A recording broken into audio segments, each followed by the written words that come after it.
Shane Van Gisbergen completes his first NASCAR race at Texas Motor Speedway and finishes a respectful 18th place. What's going on, guys? It's Daniel and welcome back to the video.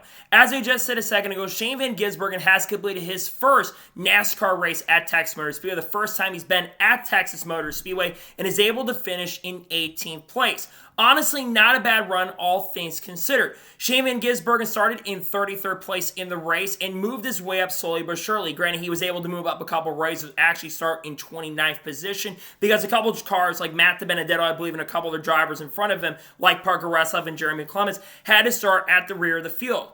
And at the start of the race, he fell back a little bit at the start. I think he fell back to about 30th or 31st, but he was starting to make up a couple positions as the run continued and got up to around 25th or 26th place by the end of stage number 1 and was able to stay on the lead lap. Then he lost a couple positions on pit road at the end of stage number 1 and was back around 29th or 30th position and restarted there. Actually moved up to around 24th or 23rd position on the restart, but then fell back to around 28th or 29th as the run progressed. But as the run progressed as well, he started moving slowly but surely forward and got himself nearly up inside the top 20 to about 22nd or 23rd at the end of stage number 2. And actually going into the final restart with about 10 laps to go in stage number 2, he finally emerged himself inside the top 20 in the number 97 car. Of course, his new first race of Worldwide Express. He was able to get up inside the top 20 and was able to stay in there at the end of stage number 2, being back about 19th or 20th place behind drivers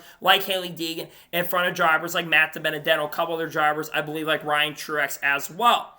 Then during the caution, for whatever reason, Colin Gracie made a little bit of a bold strategy call, in my opinion, by bringing him down pit road, which I really didn't understand at the time because tires really did not mean anything in this race. Because if you were in the back of the pack, you were not coming to the front. You were going to stay in the back of the pack because one of the things about Texas Motor Speedway is this is a track position track. So if you start back there, there's a very unlikely chance, unless you have a really amazing and fantastic car, you're more than likely not going to get back up to the front.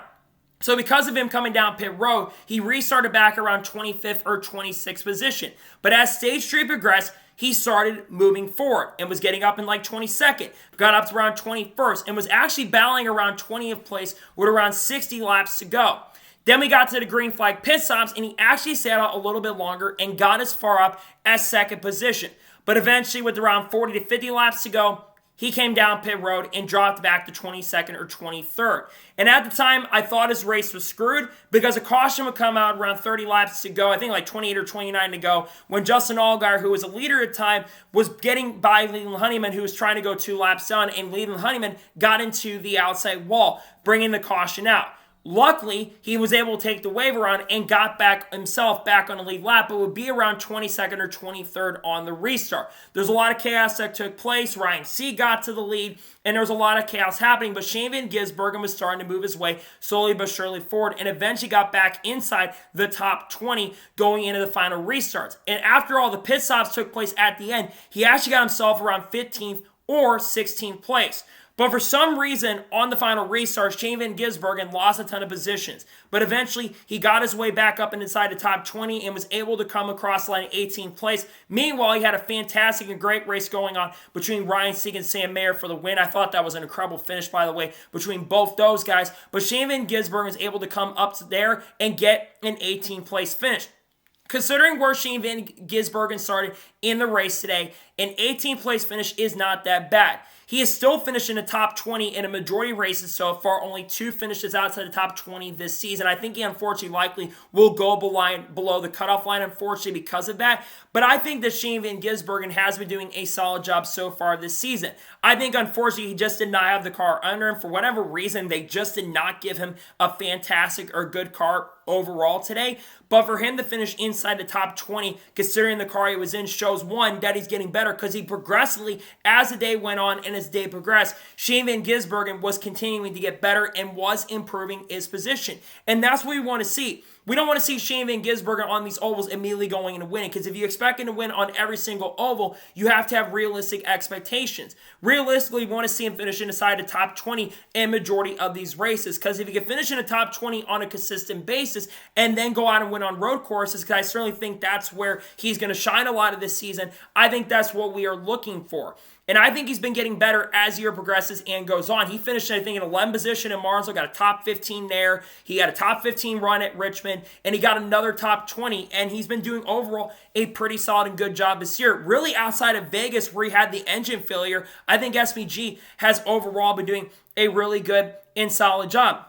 And you think about what's coming up for him on the schedule. He's going to have a doubleheader next week because remember, he's making a second Cup start of 2024 at Talladega. And remember, the last Super Speedway we ran in the Cup Series, or the Xfinity Series, I should say, which technically was Atlanta. Yes, it was based off of fuel mileage, but he's still able to get a top 5 there. And we know how strong the Call of Cars have been, not just in the Cup Series as Super Speedways at times, but also in the Xfinity Series as well. And you know the Call of Cars are going to do whatever they can to try to beat Austin Hill, because we know how good Austin Hill is at Super Speedways as well. But ultimately, back to it, like I said, he makes his second Cup start of 2024. He's got 8 races scheduled. He's got 2 Talladega races scheduled this year and Daytona later in the season.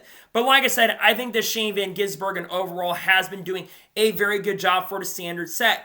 Ultimately, by the end of the year, we want to see him go out there, contend for top 10s on these mile-and-a-half tracks, and eventually competing for wins. That's what we eventually want to see. Right now, I'm not putting those expectations on because eventually we all know that more than likely next year, especially with the rumors that Stewart Haas Racing could be selling some charters at the end of the year, and maybe Kaulig Racing in the future could be selling charters as well. You think about SVG. We know there's a really great chance and possibility that if he continues to impress and get better, I think that he'll be in the Cup Series. And more than likely, regardless how he performs this year or not, he is more than likely going to be in the Cup Series because he's getting better every single race. He's improving throughout the races. He just needs to qualify better. That's the one area where he's been struggling outside of the road courses into super speedways is basically how he's been qualifying. He has not qualified very, very well this year at a lot of tracks, and that's one thing he's going to have to improve on.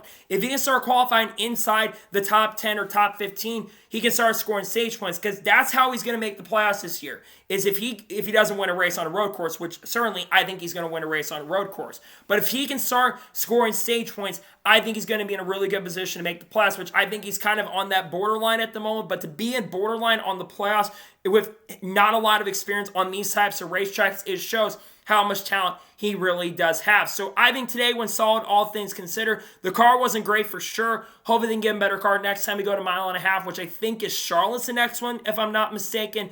But we've got Talladega next week, which is really, really exciting. And I think if you are a Shane Van Gisbergen fan, you do got to be a little bit excited for some of the races that are coming up because Talladega, of how good Kaulig has been, I could put a lot of money on SVG because I do think he's going to be good, not just in the Xfinity Series race, but I think the Cup Series race, he could be underdog in that race as well. So, that is good for today's special video on Shane Van Gisbergen. I want to thank you guys for watching. Please subscribe to the channel, notifications on, so if I win a video, it does go live on my channel. Follow me on Twitter, Facebook, and Instagram, and support on Patreon as well. Let's get to more of that and comment your thoughts on today's video. How would you rate SVG's performance from today at Texas Motor Speedway? Let me know your thoughts in the comments below. Tomorrow on the channel, we're going to have the NASCAR starting lineup for the Cup Series race at Texas Motor Speedway. And then later in the evening, we'll have the Cup Series race review from Texas. Then tomorrow on the channel, or Monday, I should say, we'll have a NASCAR news video discussing news over the course of the last couple days. Then Tuesday, we're going to have the intro video for Talladega, and we're also going to have some other videos dropping. I might be doing the Xfinity Series race picks as well. We'll just have to wait and see. So anyways, like I said, I want to thank you guys for watching today's episode, and I'll see you guys next time for more great, awesome NASCAR content and other motorsports content on the channel like this. Take care, everybody.